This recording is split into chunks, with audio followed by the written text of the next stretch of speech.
Hello students, आप सब कैसे हैं। आशा है आप लोग अच्छे होंगे, स्वस्थ होंगे और घरों में होंगे। आज कल के वीडियो में हम लोगों ने पढ़ा था कि माइक्रो ऑर्गेनिजम्स इन्वायरमेंट को कैसे क्लीन करता है, क्लीनिंग करने में कैसे हेल्प करता है। In today's videos we discuss about the topic harmful effects of microorganisms. हमारे डेली लाइफ में माइक्रो ऑर्गेनिजम्स का हार्मफुल इफ़ेक्ट क्या सब है। देखिए, जैसे कि एंटीबायोटिक्स के बारे में हम लोगों ने पढ़ा था कि ऐसे माइक्रो ऑर्गेनिजम्स जिनसे कि हम लोग मेडिसिन प्रिपेयर करते हैं, जो डिजीज़ काउजिंग माइक्रो ऑर्गेनिजम्स को किल करता है। यहाँ पर उसके अपोजिट पैथोजेंस क्या होते हैं, तो ऐसे माइक्रो ऑर्गेनिजम्स जो डिजीज़ को ही क्रिएट करते हैं। So disease causing micro organisms are called as pathogens. So हम लोग कह सकते हैं पैथोजेंस का डेफिनेशन, जो डिजीज़ काउजिंग जो भी माइक्रो ऑर्गेनिजम्स हैं that are known as pathogens. अब देखिए, disease causing micro organisms in human being में ऐसे कौन कौन से डिजीज़ काउजिंग माइक्रो ऑर्गेनिजम्स होते हैं जो ह्यूमन बीइंग में डिजीज़ क्रिएट करते हैं। उनका मोड ऑफ ट्रांसमिशन क्या है। Show the mode of transmission of pathogens enter our body through the following 3 process. Mode of transmission जैसा कि यहाँ दिखाया गया है, air, water, food we eat. ये 3 प्रोसेस है जिसके ज़रिए हमारे बॉडी में कोई भी पैथोजेंस यानी कि micro organisms, disease causing micro organisms enter करते हैं। अब आता है topic communicable disease. What you mean by communicable disease? So microbial disease that can spread from an infected person to a healthy person through air, water, food और physical contact are known as communicable disease. Communicable disease का मतलब होता है कि ऐसे disease जो एक infected person से हेल्दी पर्सन में इंटर करता है with the help of air, water, food we eat और physical contact. Such disease are known as communicable disease. जैसे कि अभी कोरोना वायरस है, वो just physical contact. So government tells us should maintain social distance. Example of such disease include cholera, common cold, chickenpox and tuberculosis. ऐसे disease के नाम हैं जैसे कि कोलेरा है, कॉमन कोल्ड है, चिकन पॉक्स है, tuberculosis. All are communicable disease, यानी कि एक इन्फेक्टेड पर्सन से हेल्दी पर्सन में ये ट्रांसमिट कर जाता है। इतना ही नहीं, बहुत सारे ऐसे डिजीज़ कैरिंग इंसेक्ट भी हैं और एनिमल्स भी हैं जो कि डिजीज़ को क्रिएट करते हैं ह्यूमन बीइंग्स में, एनिमल्स में, प्लांट में। जैसे कि देखें हम लोग, some insect animals act as carriers of disease causing microbes. ऐसे बहुत सारे इंसेक्ट हैं, एनिमल्स हैं जो कैरियर्स का काम करते हैं, यानी कि डिजीज़ को कैरी करने का काम करते हैं। जैसे कि हाउस फ्लाइज का सबसे बेस्ट एग्जाम्पल है, क्योंकि हाउस फ्लाई जहाँ कहीं भी ये बैठती हैं अपने टंग में स्टिक करती है जर्म्स को, और हमारे फूड आइटम्स पर या जहाँ बॉडी में भी ये बैठने पर वो उसको जर्म्स को उसमें छोड़ देती है।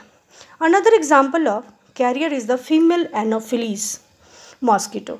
दूसरा एग्जाम्पल है फीमेल एनोफिलीज जो मॉस्किटो है, विच कैरीज द या carrier of the parasite of malaria.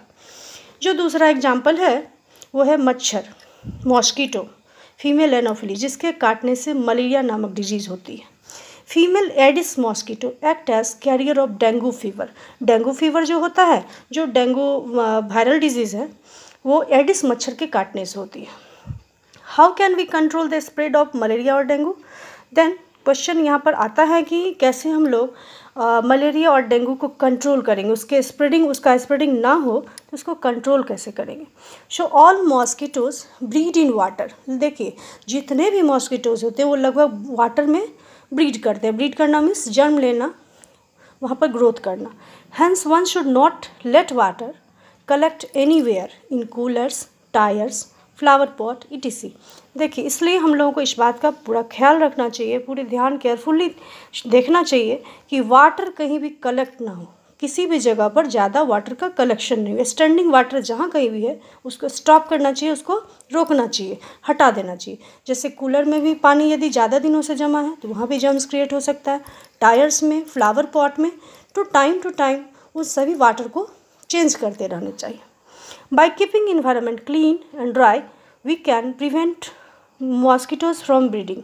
यदि हम लोग अपने इन्वायरमेंट को क्लीन करके रखेंगे और ड्राई करके रखेंगे तो हम लोग मॉस्किटोज़ के ब्रीडिंग को बिल्कुल रोक सकते हैं। Some of the common disease affecting humans, their mode of transmission and few general methods of prevention are shown in table below. Table में हम लोग नीचे देखेंगे कि ह्यूमन डिजीज़ कौन सा है, कॉजेटिव माइक्रो ऑर्गेनिजम्स क्या सब है, मोड ऑफ ट्रांसमिशन एंड उनका प्रिवेंशन। देखिए, ट्यूबरक्लोसिस जो बैक्टीरियल इन्फेक्शन है, ट्यूबरक्लोसिस डिजीज़ बैक्टीरिया से होता है, और measles, chickenpox, polio all are viral disease and the mode of transmission of these disease are air and water. Prevention, इसको प्रिवेंटिव मेजर क्या सब है, इसको हम लोग कैसे कंट्रोल करेंगे, तो keep the patient in complete isolation. ऐसे पेशेंट जो इन सभी डिजीज़ से सफ़र कर रहे हैं उनको कम्प्लीटली आइसोलेट कर देना चाहिए। आइसोलेट करना means not contact to any other person, किसी और अदर पर्सन के कॉन्टैक्ट में उस पर्सन को, उस जो इन्फेक्टेड पर्सन है उनको नहीं ले जाना चाहिए। Keep the personal belongings of the patient away from those of the others. उनका जो पर्सनल जो बिलोंगिंग्स है जो यूज़ करते हैं कि उनका खाने का जो यूटेंसिल्स वगैरह जो भी है उनको हम लोग हेल्दी पर्सन उनको नहीं ले जाएंगे, उनका अपना पर्सनल होगा वो। और इसका जो मेजर है प्रिवेंटिव मेजर वो वैक्सीनेशन, वो भी सुटेबल एज पर उनको वैक्सीनेशन लग जाना चाहिए। नेक्स्ट है cholera and typhoid, both are bacterial disease and mode of transmission water and food. ऐसे पर्सन को maintain personal hygiene and good sanitary habits, उनका जो सैनिटरी हैबिट्स है वो बिल्कुल गुड होना चाहिए, हेल्दी होना चाहिए और साफ़ सुथरा होना चाहिए। कंज्यूम प्रॉपरली कुक्ड फूड, हमेशा उनको जो अच्छे से पका हुआ खाना है, और बॉइल्ड ड्रिंकिंग वाटर ये लेना चाहिए। उनका भी डिजीज़ वैक्सीनेशन से कंप्लीट हो सकता है, ठीक हो सकता है, क्योर हो सकता है। हेपेटाइटिस ए वायरस से होता है ये disease and mode of transmission is water. Drink boiled water and vaccination से कंट्रोल कर सकते हैं इसको हम लोग। मलेरिया है वो प्रोटोजोआ है, causative micro organisms protozoa and mode of transmission mosquito. Use, इसको हम लोग प्रिवेंट कैसे करेंगे, तो use mosquito net and repellents, spray insecticides and control breeding of mosquitoes by not allowing water to collect in the surrounding. अपने surrounding में अपने चारों तरफ वाटर को कहीं कलेक्ट ना होने दें, जिससे कि मॉस्किटो का जो है सो ब्रीडिंग नहीं होगा और हम लोग जो मलेरिया डिजीज़ है उससे हम लोगों की बचाव हो पाएगी। सो आज के टॉपिक में हम लोगों ने क्या पढ़ा, हम लोगों ने पढ़ा पैथोजेंस क्या होता है, यानी कि डिजीज़ कॉजिंग माइक्रो ऑर्गेनिजम्स, उसका मोड ऑफ ट्रांसमिशन क्या है, कम्युनिकेबल डिजीज़, फिर डिजीज़ कैरिंग इंसेक्ट और animals, how can we control the spread of malaria और dengue, and some common disease that can be caused by micro organisms. कल के topic में, next topic में हम लोग चर्चा करेंगे disease causing micro organisms in animals. Animals में disease causing micro organisms animals में कैसे होते हैं और कैसे उनमें वो डिजीज़ को क्रिएट करते हैं। बिल्कुल स्वस्थ रहिए, पढ़ते रहिए, मज़े से पढ़ते रहिए ऑनलाइन, और थैंक्स। नेक्स्ट वीडियो में हम लोग फिर मिलेंगे। थैंक्स।